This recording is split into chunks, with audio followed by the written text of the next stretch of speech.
तो CBSE board results को लेकर अभी सभी की निगाहें सिर्फ रिजल्ट पर है कि आखिर कब तक आएगा। लेकिन अभी एक ऐसी अपडेट है जो आप सभी के लिए जानना जरूरी है, जो कि सेकंड बोर्ड वाले छात्र हैं। अब बोर्ड एग्जाम साल में 2 बार आयोजित किए जाएंगे, ये आप सभी को पता चल गया होगा। लेकिन इसके लिए अब एक नया नियम भी है। इस पूरे नए सिस्टम का मकसद ये है कि स्टूडेंट्स पर से टेंशन एक तो खत्म करने का और उन्हें अपने मार्क्स सुधारने का एक मौका देने का एक कहे की वादा।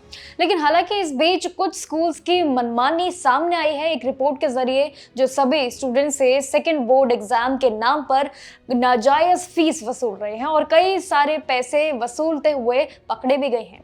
देखिए, इस बार एक्शन लेते हुए सीबीएसई काफी टाइट है। एक डिटेल्ड नोटिफिकेशन जारी किया है उन्होंने, और जिस वजह से अब सभी को ये पता होना चाहिए कि आखिर अब सेकंड बोर्ड के रूल्स रेगुलेशन क्या रहेंगे। सबसे पहले ये समझना आपके लिए जरूरी है कि ये पूरा प्रोसेस 3 फेजेस में इस बार हो रहा है, 3 फेजेस में बांटा गया है। सिर्फ इसलिए था ताकि बोर्ड 2 आइडिया को लेके जा सके कि कितने स्टूडेंट सेकेंड एग्जाम देना चाहते हैं, पूरा रिकॉर्ड देखना चाहते थे। लेकिन इस फेज में स्कूल्स को सिर्फ LOC यानी कि लिस्ट ऑफ कैंडिडेट जमा करनी थी, और इसके लिए ही सभी स्टूडेंट से 1 रुपए भी फीस नहीं लेनी थी। ऐसा पूरा प्लानिंग था। लेकिन बोर्ड को पता चल गया कि कुछ स्कूल्स इसके नाम पर 3-3 महीने तक एक्स्ट्रा ट्यूशन फीस मांग रहे हैं, यानी कि बेफजूली फीस अपनी वसूल रहे हैं। इस पूरे प्रक्रिया को देखते हुए गलत ठहराया गया है, जिसकी सीबीएसई ने अब एक नोटिफिकेशन जारी किया है और उसमें सभी के खिलाफ इस बार कार्रवाई की गई है, ये भी जरूर बताया है। अगर हम रूल्स रेगुलेशन को देखें कि जो इस बार सेकंड बोर्ड वालों के लिए तय किए गए हैं, तो देखिए, कोई सेकंड एग्जाम में जो नहीं बैठ सकता है उनके लिए सबसे पहले कि इसमें वही स्टूडेंट्स क्वालिफाई करेंगे जिन्होंने मेन बोर्ड एग्जाम में कम से कम 3 पेपर्स दिए होंगे, वो बैठ सकते हैं। साथ ही अगर कोई भी स्टूडेंट 3 से ज्यादा में अगर फेल है तो वो इस एग्जाम के लिए एलिजिबल नहीं माना जाएगा। पास हुए स्टूडेंट्स के लिए भी एक नियम है। अपने मार्क्स बढ़ाने के लिए आप साइंस, मैथ, सोशल साइंस और लैंग्वेजेस में से मिनिमम या मैक्सिमम 3 सब्जेक्ट्स चूज कर सकते हैं। सिर्फ और सिर्फ 3 का ही ऑप्शन आपको मिलेगा। अब आते हैं दूसरे फेज में। अभी ये तो हमने पहला फेज समझा। देखिए, दूसरे फेज में रिजल्ट आने के बाद शुरू होगा, जो कि जहां पर स्टूडेंट्स अपनी डिटेल में बदलाव भी कर सकते हैं और साथ ही पूरी प्रक्रिया को जानकर ये नए सब्जेक्ट्स को भी जोड़ सकते हैं। ये सेकेंड फेज में उन्हें ऑप्शन मिलेगा। फीस के मामले में सीबीएसई ने कुछ ट्रांसपेरेंट रखा है इस बार प्रोसेस। देखिए, दूसरे फेज का अगर हम जो बात कर रहे हैं, इसमें 320 रुपए की फीस तय की गई है, यानी कि अगर आप 3 सब्जेक्ट्स के पेपर देते हैं तो आपको टोटल उसमें 960 रुपए देने होंगे, यानी कि 960।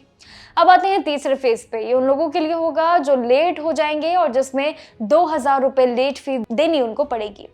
अब इसके बाद आते हैं तीसरे फेज में। देखिए, थर्ड पार्ट में क्या है कि जो लेट हो जाते हैं लोग उनके लिए है, और 2000 रुपए उनको फीस भी सबमिट करनी होगी। लेकिन याद रखना है कि ये सारी सिर्फ फीस जो है वो ऑनलाइन मोड में ही सबमिट कर पाएंगे आप। बैंक में डायरेक्ट कैश या ऑफलाइन पेमेंट एक्सेप्ट नहीं की जाएगी, ऐसा कोई ऑप्शन नहीं है। अगर कोई भी स्टूडेंट LOC भरने के बाद भी एग्जाम नहीं देना चाहते हैं तो उसके लिए भी उनके पास ऑप्शन है कि वो एग्जाम के मार्क्स की फाइनल एक अपनी लिस्ट बनाना जरूर सही समझेगा। और एक और चीज याद रखिएगा कि अगर कोई भी स्टूडेंट LOC भरने के बाद भी एग्जाम देना नहीं चाहते हैं, उसके जो मेन एग्जाम है उसमें मार्क्स ही फाइनल माने जाएंगे, उनको एक्स्ट्रा मार्क्स नहीं मिलेंगे। जो उनके पुराने मार्क्स है वही उनकी फाइनल लिस्ट में तय किए जाएंगे और वही माना जाएगा।